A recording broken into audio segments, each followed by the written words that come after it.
journey. When you go through the backstory, you know what I'm saying, when everybody doubted you. I'm not worried about your destination. I want to talk about that journey. Think about where you're coming from. Think about where you're headed to. It wasn't meant to go too smooth, so you just gotta do what you do. Yeah, it's about the journey. It's about the journey. Yeah, going from the journey. Going from the journey. Yeah, gotta put God first. Place on His blessings. I will see commerce. Check my surroundings. What am I allowing around me? Is it love or is it envy? Then check what's in me.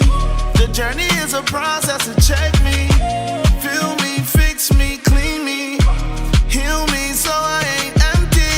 Oh, I keep my eyes on the prize. If I fall, I'ma make sure I rise. Yeah. When you was struggling, when you was pushing, when you keep driving, we want to talk about that journey. Think about where you're coming from. Think about where you're headed to. It wasn't meant to go too smooth, so you just gotta do what you do. Yeah, it's about the journey. It's about the journey. Yeah, going from the journey. Going from the journey.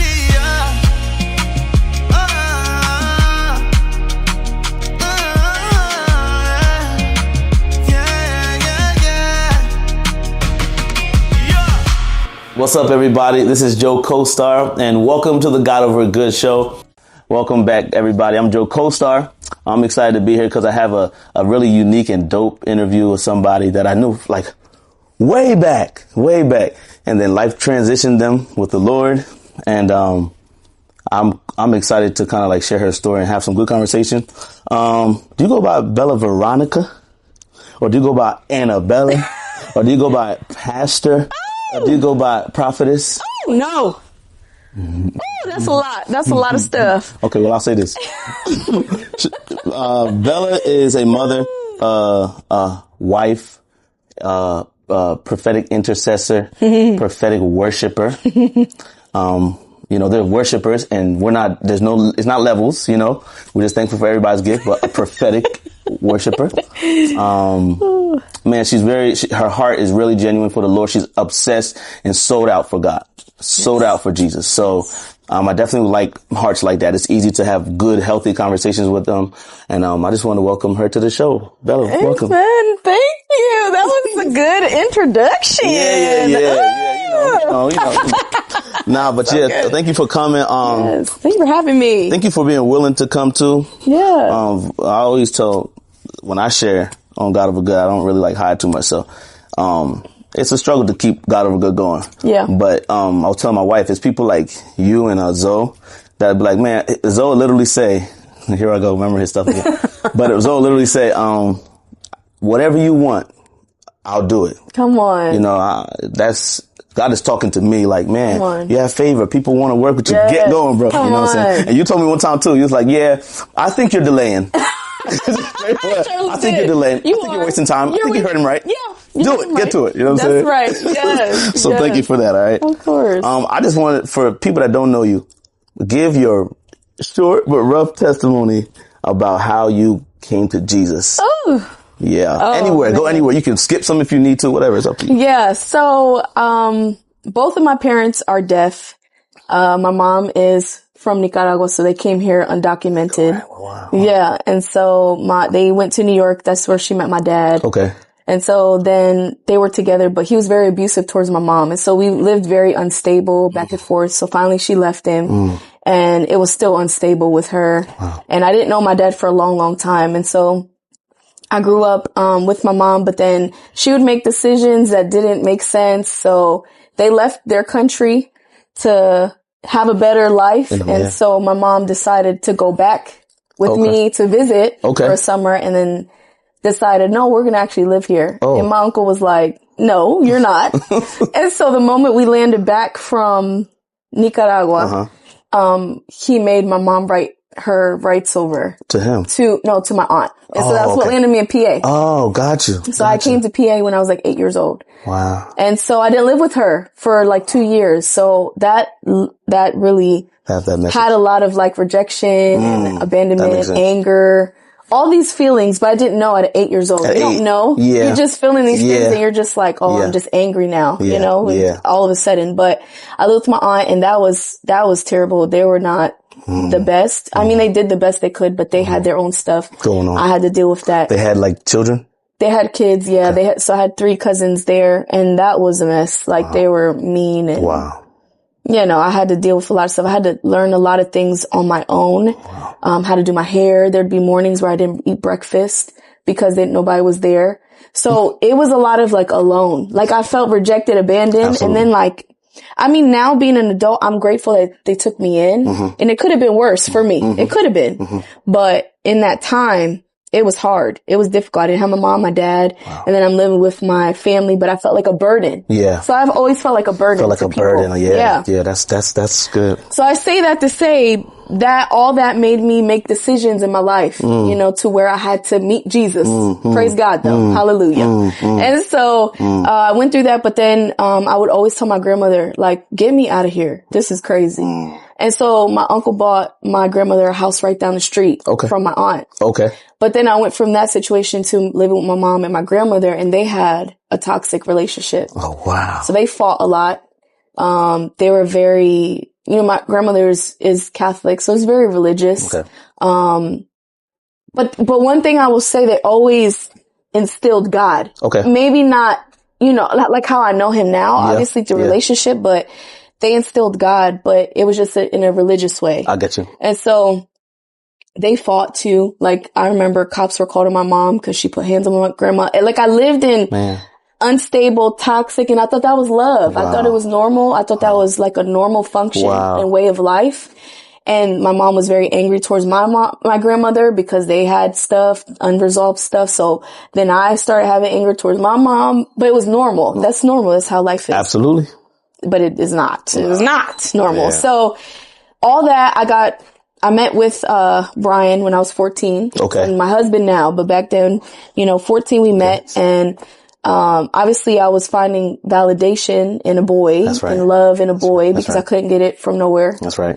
And then we ended up getting pregnant at 17 and, still in high school, right? Yeah. Still, so we graduated. When I graduated, I was pregnant. I was like 7 months pregnant. Okay. With little Brian. Wow.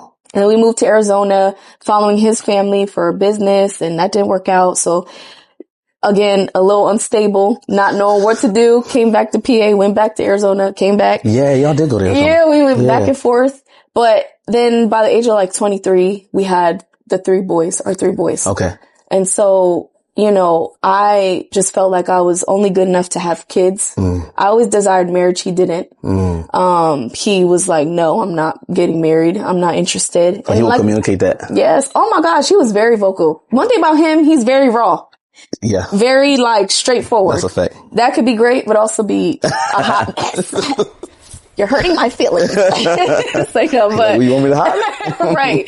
Goodness. But, you know, we went through a lot of stuff. Obviously he cheated all the time. I mean, we got physical. Oh my, we get it cracking. I'd be throwing irons at him.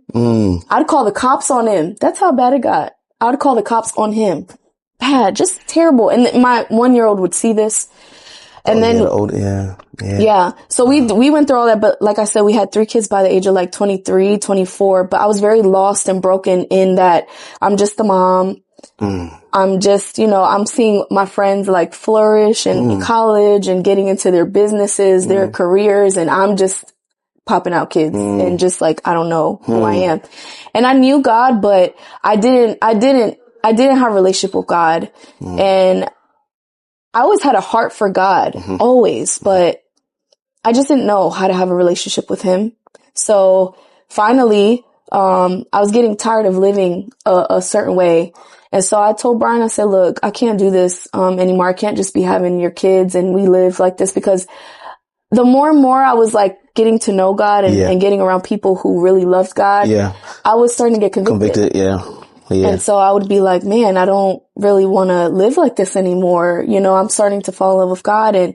But I was still drinking, smoking. I would lead worship on a Sunday, but I was out on a Saturday. Yeah. But it's because no one was teaching me. Like, no one was showing me. Like, okay, discipling you I was how just, to. yeah. And I was just being used for like my gifts. Not that they maybe not knew, maybe their heart was good intention, but they saw that I was able to sing. Yeah. They were like, here, lead worship. Yeah. And no. That's how it's been for a long time. Oh my gosh, Yeah, yes. yeah. So I'm saying all this to say that we went through a lot of stuff back and forth. I was growing. Then, I got invited to No Flesh, and that's where I met my now spiritual parents, my apostle, my pastors, everybody. But at that time, it was just, like a conference that they were doing, because they had just like a small Bible study. So I was invited, and that's when my life like completely started shifting. Yeah, I was like, what is this? Yeah. Like, this is great. Yeah. And, then I started growing, and they were holding me accountable, and not in a way of like condemning me, but just convicting me. And then just me even growing and desiring the Lord more and more. And I remember I was in prayer one day, and I was like, Lord, I can't do this. And it was because, Brian had proposed to me on Christmas one year. And that was because I was threatening to leave him. And I had found a place that I was going to move into. And before I was going to sign my lease, he proposed. And so then we decided to move together. And I knew I wasn't supposed to do that, but I did anyways. So when we moved, I had everything planned. Like, I had the wedding dress. I had, we had an engagement party, all that ready. Wow. And one night he would smoke a lot. So he had his phone out. He was asleep. He was high. And I was like, I hear the YouTube on. I'm like, his phone is open. So I'm like crawling quiet, like not breathing. And I'm like, grab his phone, going through it. Yeah. I said, oh my God. So I done seen all conversations, people I knew, people that you're like, really? Wow. People I didn't know. It was a lot. Like, I seen a lot of stuff in his phone, and I'm like, really? So I woke him up, threw the phone at him. The reason why it was worse, not necessarily what I was seeing, but it was worse because I allowed myself to continue to be with him, and we're about to get married. And I made it very clear to him, I'm not dealing with this. Engaged, married. We're not doing this. Cause for all that, like, you just be single. Like, what is the point of us being together? Yeah. So I think that's what it was, because I literally had planned I'm planning a wedding. I'm planning all this. Yeah. I know that I shouldn't, because you're not ready, but I'm doing it just because I'm wanting to provide stability to my kids. I'm wanting to, you know, my family's like, you know, are you getting married? Like, you should get married. It's okay if he's not the best. You need to get married is the right thing to do. You know, all these things. Yeah. And so, when I found out, I gave him the ring back, but then I stayed still a year. And all that did was tell him that I'm not going nowhere. Right. Like, you don't gotta marry me. Right. He's like, wait, I don't even gotta marry you. He said, I wasn't trying to do that anyway. I wasn't even trying to do it, but I really don't want to. Yeah. So I'm like, just, you know, but the thing is, you get comfortable in your uncomfortableness. Yeah. You get comfortable in your mess. Yeah. And you do it for the sake of others. You do it for your children. You do it for just to say you're married. Like, you're doing all of this, and you know it's not right. You know it's not the right thing to do. And so, you know, we would have sex, and I would feel convicted. Like, why am I doing this? Yeah. You know, it got to a point where we were like roommates. We just dealt with each other. He would sleep on the couch more than me. You know what I mean? Like, we just was roommates, and I was like, but why? So as I started really getting deeper with the Lord, I was getting convicted, and I was like, I don't want to do this anymore. And in prayer, the Lord was like, you need to leave. And when he told me that, I'm like, I knew I needed to leave, but I'm like, but why? Why? You know why you need to go, but I didn't really want to. And I was like, but why? Why don't I want to? And you know, like, I went through like a deep, deep depression that I've never experienced before, because, you know, when I found out he was still cheating and doing what he wanted to, and we were engaged, and I called everything off. Like, his family, his friends were making fun of me. They were like, it was a joke to them. Like, oh, maybe if you gave him more sex, he wouldn't cheat on you. Like, they would be talking about me in front of people. Whoa. And would like be like, oh, that's her fault. She's dumb. Why would you stay? Why would you do this? And I was like the joke. Like, I was like, I was like the joke. And everyone was like, you know, like, Oh, cause I was planning an engagement party and they had to send me some money to go towards it. Yeah. Well, they said I couldn't give it back the money because when I gave it to the event planner, he took it and he wouldn't refund it. Oh man.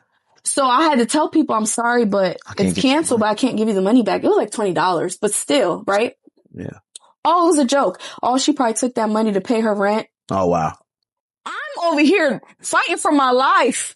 I'm over here going through so much. Wow. I'm over here like my mom. I didn't have my mom. Like that's another thing. Like I didn't have my mom through that process with me. Like, no, girl, I didn't have nobody walking with me. I didn't have nobody, there to encourage me. I didn't have nobody to be like, here, come cry on my shoulder.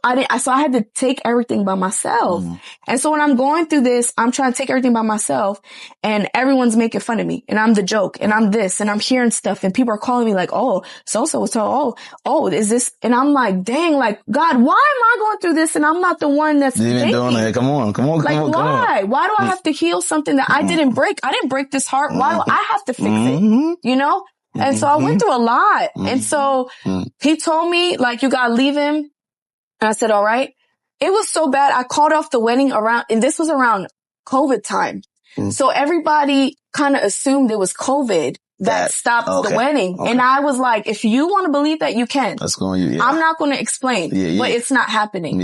And, some of my friends call me like, girl, are you crazy? Like, I done booked everything. And I'm like, he was cheating. Oh, I'm so sorry. I'm like, I wasn't trying to tell you what, cause I'm tired of telling you he's cheating. I'm tired of telling you he ain't. He's a mess. So, but God told me you gotta leave him. And so I'm like, all right, I don't know how I'm gonna do this because I don't make enough money. I got 3 kids. Where am I gonna go? I don't have family. The family I do have, they don't want to help me. So where do I go? And Brian found a place.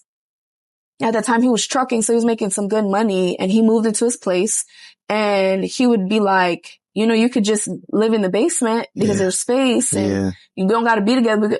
But I knew, I'm like, no, the Lord told me like, I got to leave. I cannot be with you. So he was mean to me. He would be mean to me, he wouldn't talk to me. He'd be very short, cold with me. This is not to talk badly about nobody, but his own family would be like, how can you do this to your kids? Why would you do this?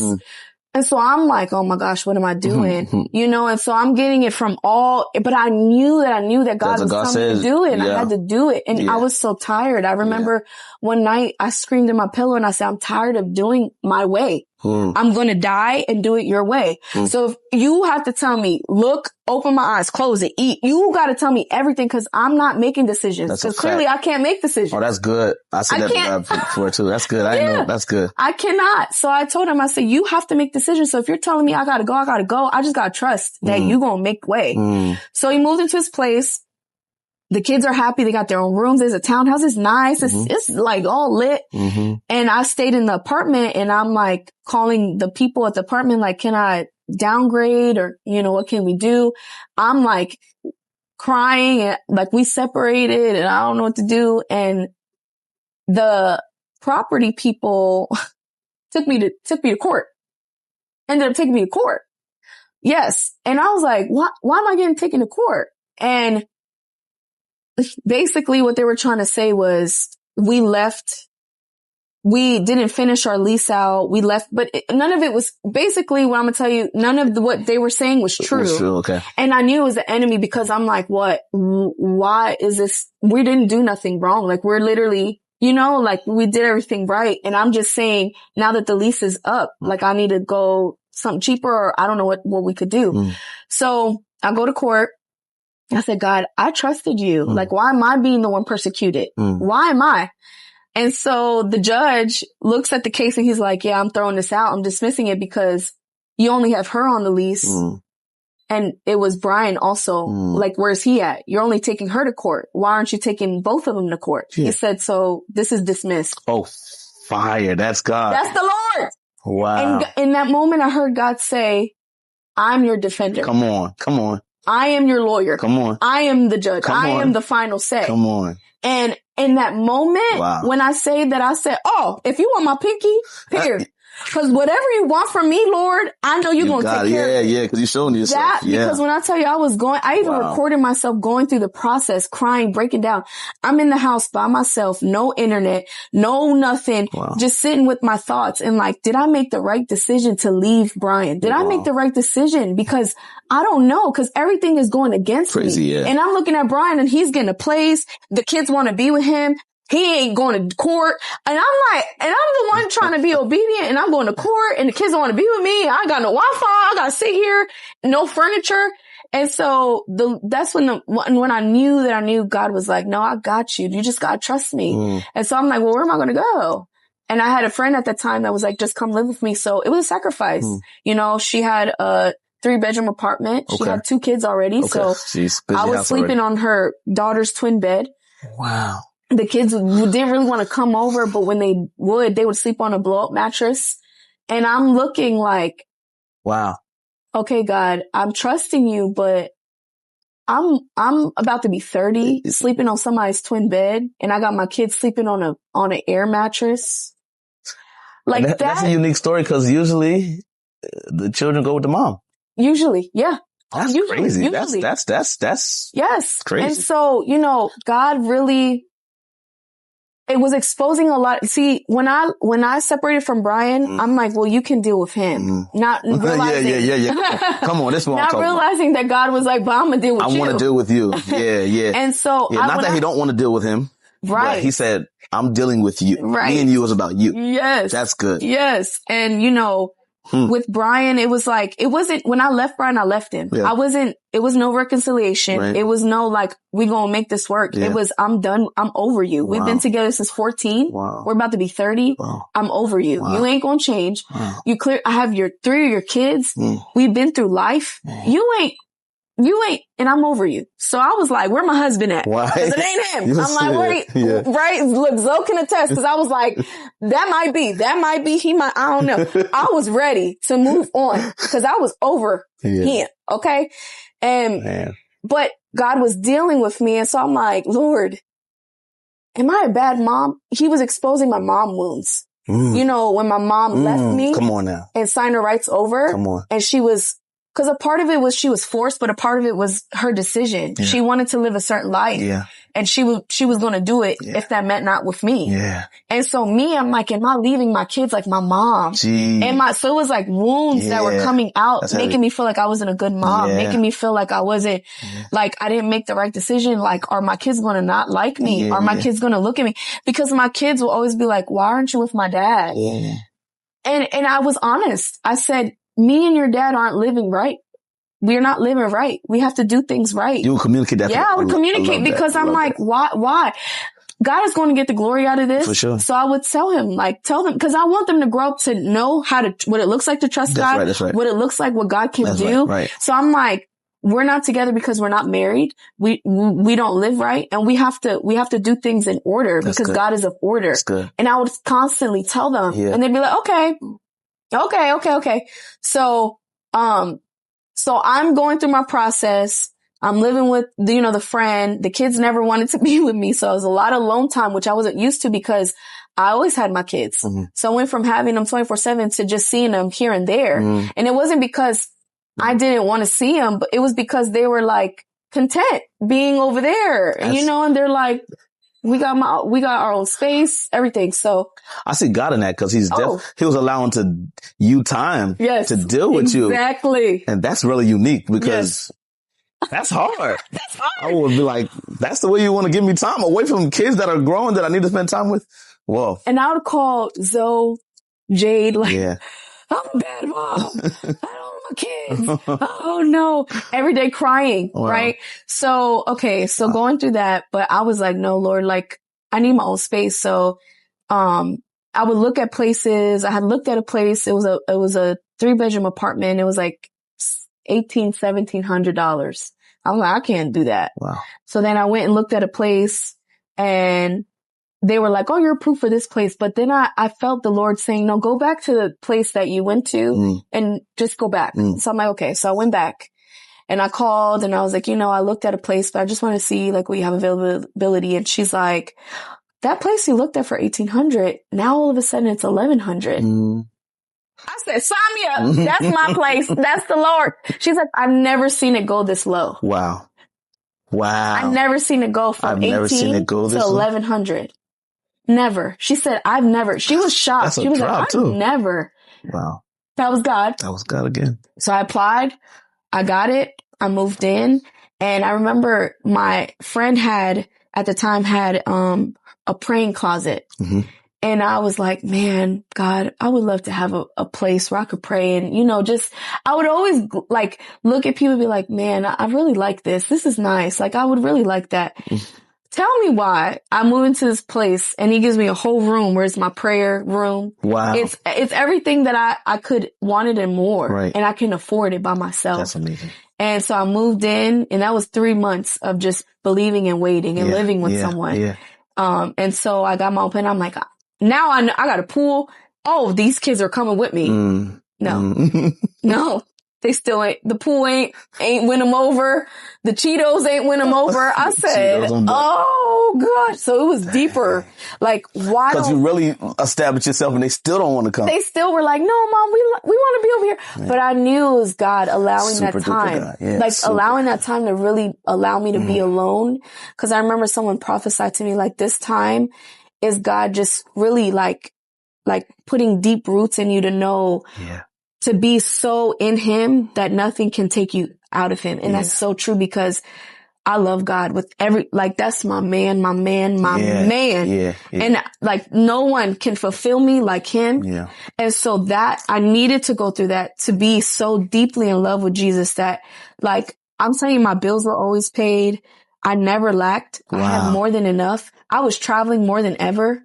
Like I was singing everywhere. Yeah, like really growing in the Lord. Yeah, and really. I was like, this is lit. Like I'm lit out here, I'm like, yeah. They're like, you want to go to Chicago? Yep. Oh wow. Come on.